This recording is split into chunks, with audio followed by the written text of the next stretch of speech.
the one, the only, Ben Sion.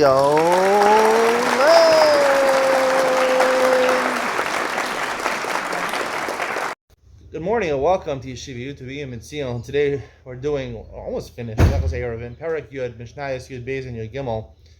In Mishnah Yud Beis we encounter Rabbi Yehuda again, who also was figured prominently in Mishnah Yud Aleph.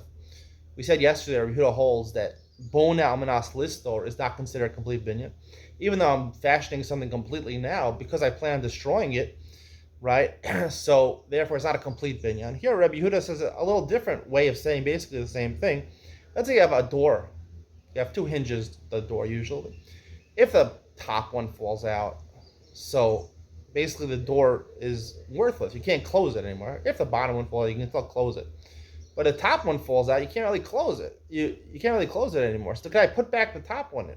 Tanakama says, no, you're bona. Rabbi Yehuda says, it's okay. It's okay. Now, we know the rices are not on the mikdash. Shmos, they're not on the mikdash. The rice is not. So why is it not the rice according to Rabbi Yehuda? It's hard to understand. The Rabbi Janur says,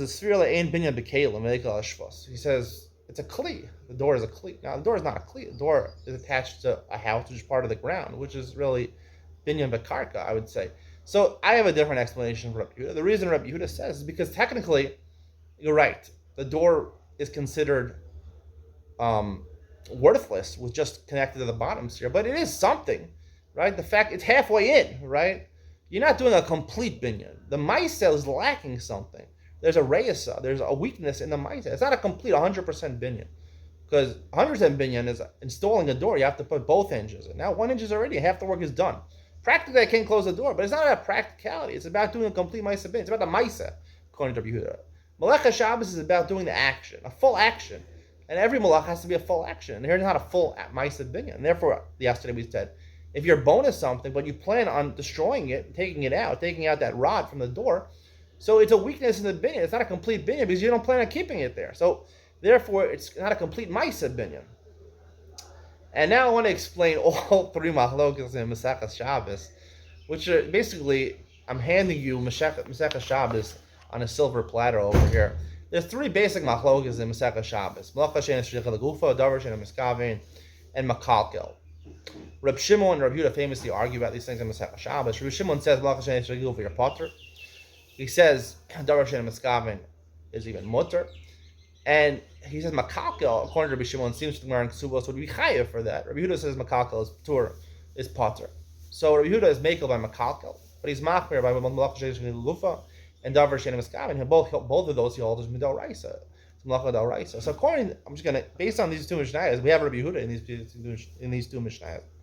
According to Rabbi Yehuda, it's in the ma'aseh. Malacha Shabbos is in the ma'aseh, right?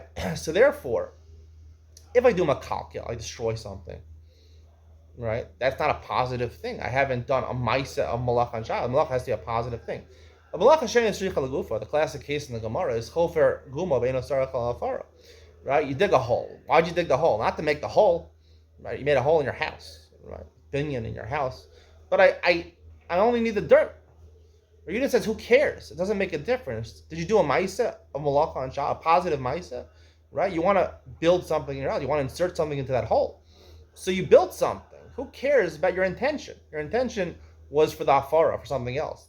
That's what basically malacha she'en shricha legufa is. It's just I intended to do something else. But was my malacha complete? Yes, malacha was complete. Davar she'en miskaven, right? A davar she'en miskaven, right? I didn't intend to do the malacha, but it happened. A complete malacha happened. According to Rabbi Yehuda, it's the ma'aseh malacha. The ma'aseh malacha was done. You're chayav on Shabbos, much like in these mishnayos. If you didn't do a complete ma'aseh, you're not chayav. It's like makalka on these mishnayos, right? It's a type. If you don't do a full binyan, or it's a binyan manas listor, that's chisaron. It's lacking in the actual action. According to Shimon, the premise of malacha on Shabbos, the underlying idea is kavana. That's really what it is. You have to do some sort of ma'aseh, but it doesn't have to be a full ma'aseh. But the ikar is the kavana from malacha. Davar she'en miskaven, it's not for sure going to happen. There's not complete kavana. There's complete kavana. If it's malacha she'en shricha legufa, so yes, I did a complete malacha, chofer guma, and sarach al afara.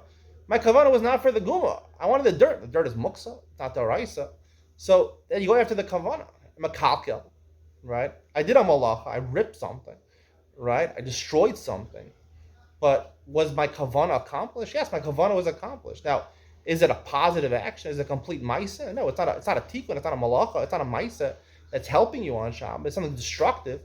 But my kavanah was to do the malacha. It doesn't matter whether it's a full tikkun or a full maisa. It's about your kavanah, and that's really what it comes down to. Shimon holds that by Melechas Shabbos, the ikr is your kavanah. The ikr is your kavanah. We paskin like Rabbi Shimon generally.